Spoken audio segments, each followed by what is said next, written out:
A lot of teams are in desperation mode right now because they either A, don't have a record that's good enough to make the playoffs, or B, they're teetering because of injuries and bye weeks and things like that. So we're going to give you some guys, 7 players that have some crazy upside that if you need to shoot for the stars, if you need to go get somebody and you're like, I have to bet on something or I'm going to lose. Doesn't mean they're not risky. These are they are very risky players, but each of them possess enough upside to save your season if they hit in a big way. Yep. It's unlikely, but here are the top candidates for that. My first one's going to be Chris Olave. Yeah. Chris Olave is a guy that I drafted a lot of in fantasy because I liked him. Not so much in best ball, but in fantasy I was comfortable with him because I thought he'd be pretty consistent. In his last 4 games, he's had 16 points, 9 points, 12 points, and 16 points. This isn't somebody that I'm looking at and being like, yeah, he's definitely been crazy. It is somebody I'm looking at, though, and then you dive into his efficiency metrics, there are some gems here. Yeah. He is 8th in targets and 18th in target share.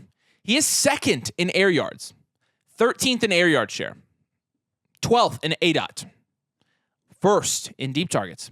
This is the one. This is it for me. Chris Olave is 1st in unrealized air yards this year. He has 714 unrealized air yards. Oh my gosh. 714 to go with 1 touchdown. 1 touchdown. He is 33rd in fantasy points per game, and he's 12th in expected fantasy points per game. That's a 7-point difference in expected versus actual fantasy points per game. I'm not sure there's a fantasy asset out there with higher upside at a lower super price. cheap cost. Super cheap cost. Yeah. He's 3.5 touchdowns under expected this year. Gosh. And again, there are a number of reasons that this has happened, but the main one that I want to point to, I think you can guess where I'm going with this, is that Derek Carr really hasn't been healthy for a large portion of this season. Now, you do have to pose the question, is Derek Carr healthy good enough? He might not be. But Derek Carr recently, in his last 2 games, he's thrown for 2 touchdowns in each of those games. He has thrown for 300 yards in 3 of his last 4 games. He's had a top 12 QB finish in fantasy in 3 of his last 4 games as well. He's thrown the ball 50, 55 times, and then 27 and 34 times in his last 4 games. When you're comparing that to what his production was earlier in the season, I think that it is clearly on an upward trajectory.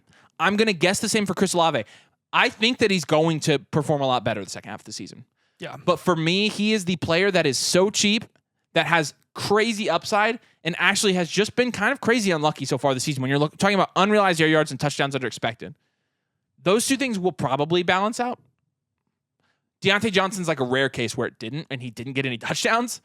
I'm not betting on that for Chris Olave. I think he's the number 1 guy you've got to shoot for if you are in desperation mode. Yeah, and the reason we don't have him as a pure straight up buy for everyone in the fantasy community, just for those that are desperate, is because the biggest concern is going to be Alvin Kamara in the red zone.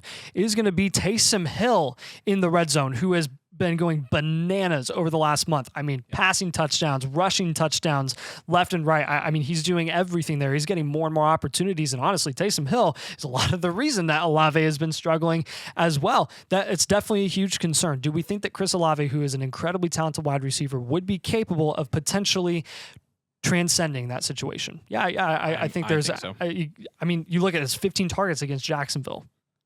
I mean, that's his ceiling. He's getting 15 targets in a game. And he only gets 12 points from that, but still, like you gotta. That's wild. You gotta hope that volume is just going to turn into fantasy points.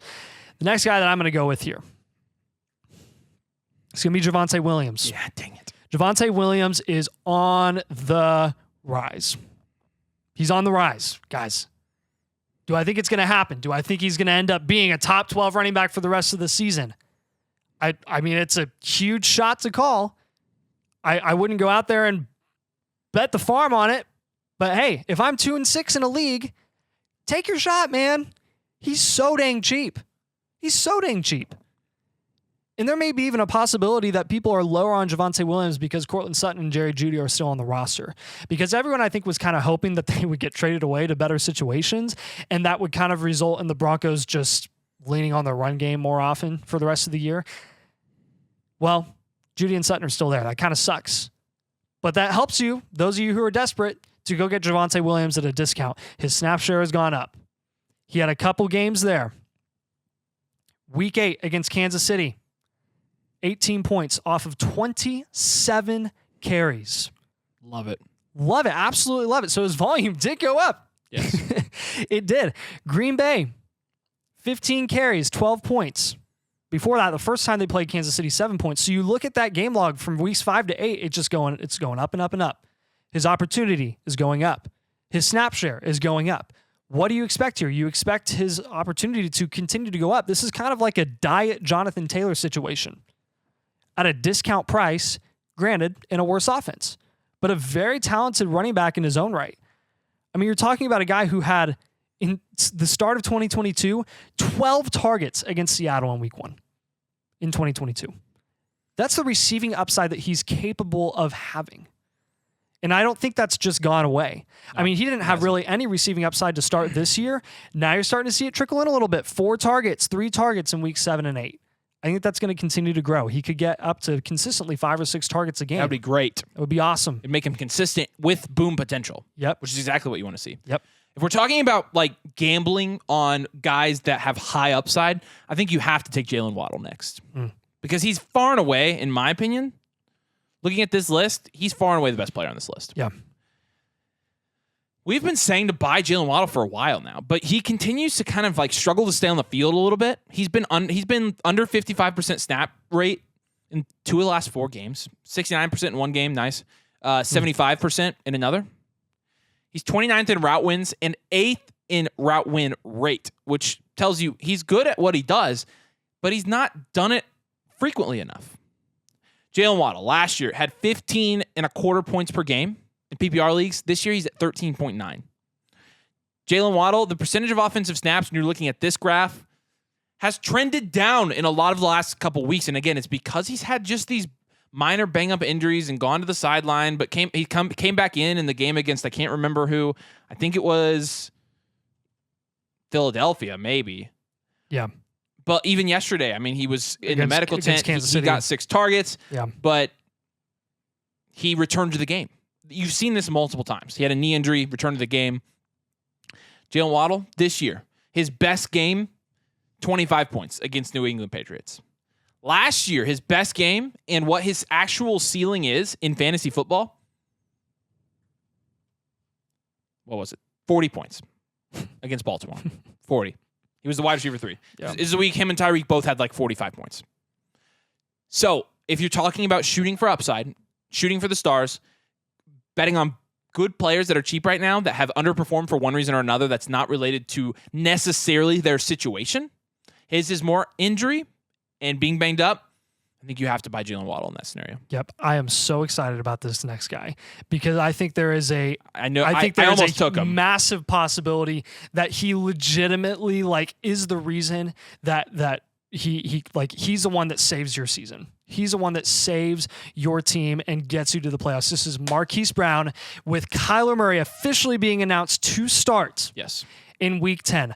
I could not be more ecstatic about this wide receiver quarterback duo for the second half of the year. So this is the most ecstatic you've ever been. Most ecstatic this is that I could be. Okay. Because if this happened, oh my gosh. We have such a short memory. We kind of forget what Marquise Brown did in the first 6 weeks of last season before he went down with the injury. And then once he came back, obviously Kyler going down with that injury, the ACL as well.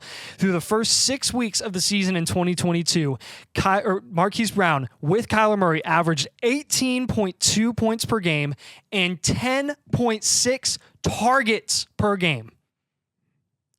That's freaking cash money, baby. I almost picked him for this reason. It's talk ridiculous. About screaming upside. You take into account what he did with Kyler Murray last season to start the year and the consistent targets that he's gotten this year with average to below average quarterback play, backup level quarterback play. So I guess that's below average. Marquise Brown this season, 5 targets, 10, 7, 10, 10, 11, 7, 9, 8. He is a target hog on a bad offense. That offense is about to get a lot better with Kyler Murray. And Kyler Murray, who did this for Marquise Brown in the first 6 weeks of the season in 2022, will not be running nearly as much as he did at that time last season. That's a really important point. So what do you think he's going to do? He's going to throw it more. 2 players will benefit the most from this. Michael Wilson and Marquise Brown. The number 1 wide receiver in that offense is Marquise Brown. And James Conner, who will be coming back from injured reserve. You still haven't said the guy I was thinking. Trey McBride. I think Trey McBride's going to get so many. I think everyone benefits there because you've got the dump off guy in James Conner or whoever, whatever running back is healthy there. Then you've got the tight end. Yes. Who, again, is going to be an easy target for a immobile quarterback coming off an ACL. Yes, exactly. And then Marquise Brown, the true wide receiver one there, who Kyler Murray has clearly clicked on all cylinders with in the past. Yes. I think oh my gosh, if you're looking for a guy that is incredibly cheap in fantasy football right now and you're desperate, Marquise Brown, I mean, there's a case to be made. You could have put him number 1 on this list. I'm going to roll with talent again. He would have been almost my pick, and I went Jaylen Waddle because I'm like, he's the better player. Yeah. But the stats do not lie. Nope. I'm going to go with Calvin Ridley next. Calvin Ridley, a guy we were admittedly lower on, admittedly correct on.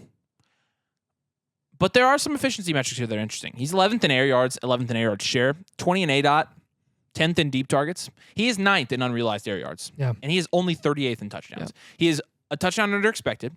And again, similar to Chris Olave, but on a much smaller scale.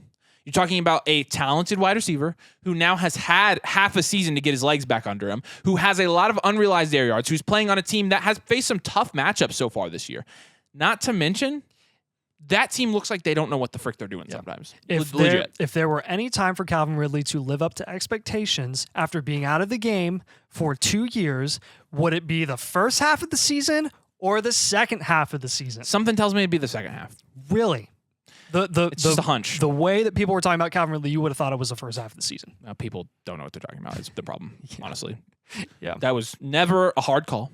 Nope. But if he were going to produce at the level he's capable of, live up to his talent level, come back and actually do something, it would be now. He's a guy that, again, we're talking about buying cheap on the most talented players. He's so talented. So talented. So I'm buying Calvin Ridley. Yep.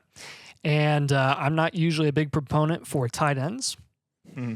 But when it comes to Dalton Kade and what he's been doing the last 3 weeks, this is like a fair, significant sample size now. Dalton Kade is no longer a spammable tight end, like you were considering him to be through the first 6-7 weeks of the year. He's a guy that is consistently a must start, not just at the tight end position. If you, for some reason, have 2 tight ends, I mean, Dalton Kade is a guy that I'm looking to flex. With this volume, and not only that, but the quality of targets that he's been getting, which are usually like 5 to 7 yards downfield. Yeah. He's kind of that check down option or that outside flat option to Josh Allen. When you watch the game, even against Cincinnati, 11 targets, 10 receptions for 81 yards, 16 points. I mean, you give him a couple touchdowns here and there. You give him a little more yardage here and there. Yes. 20 to 25 point upside. Yeah, this is a rookie tight end we're talking about who has just done this for 3 straight games. What do rookies do? They usually get better. And in a situation where you're playing with Josh Allen, who is like known for throwing the ball. Yeah. Among other things. Playing alongside a guy like Gabe Davis, who's kind of like known for being inconsistent. What did he do this week? Playing alongside Dawson Knox, who, he isn't playing. Gabe Davis had 0 points. Seriously? 2 targets, 0 receptions. Wow, it finally happened, didn't it? Uh-huh. Look, his last 4 games, he's had 0 points, 1 point, and 3 points. There's a bold prediction. We said Dalton Kade was going to be the wide receiver 2, the second option for Josh Allen, and I think that's holding true. Once Dawson Knox went out, it held true. Yeah. That's what it took. Yeah. Which they should have used him that way anyways. Yeah. Honestly. I love his price right now because he is going to be very cheap. I mean, if you're looking at a guy like George Kittle, if you have George Kittle and he's hurt you because of his inconsistency, go ship him off, go get Kincaid, and get something on top. Like maybe the next guy that we're talking about as well. The Chiefs, a lot of times their issue, and really what their issue has been so far this year, is they have no idea who their top wide receiver is. They just don't. I know who it is. I know who it is. I don't think they're treating him like he is. Because when you're looking at his targets in the last 4 games, talking about Rasheed Rice, by the way. Yep. 2 targets, 5 targets, 6 targets, and 4 targets. That's not the target rate of a top wide receiver, even with Travis Kelce there. Mm-mm. They have no idea. And you're looking at Rasheed Rice and the percentage of offensive snaps he's played, it's obviously going up. And we love to see that from a rookie. And from PFF's article this week, citing our sources here, he led the wide receiver room in snaps played, though he finished 3rd in routes run, which is really interesting to me. That is very interesting. His target rate was also much lower than usual, which you saw 2 targets. With his playing time increasing, this is probably going to be the best time to buy Rasheed Rice low because you're seeing the opportunity go up. You, for the most part, seeing the production be there because, again, even though he only had 2 targets, one of them he scored on. Not to mention the Chiefs' schedule for the rest of the year is fairly favorable. Key. Which is very This is key. It's very key. Yeah. It makes Travis Kelce all the more startable every single week. Rasheed Rice makes him flexible. But again, you're talking about upside. He's a rookie. Again, like Dalton Kade, he is a rookie.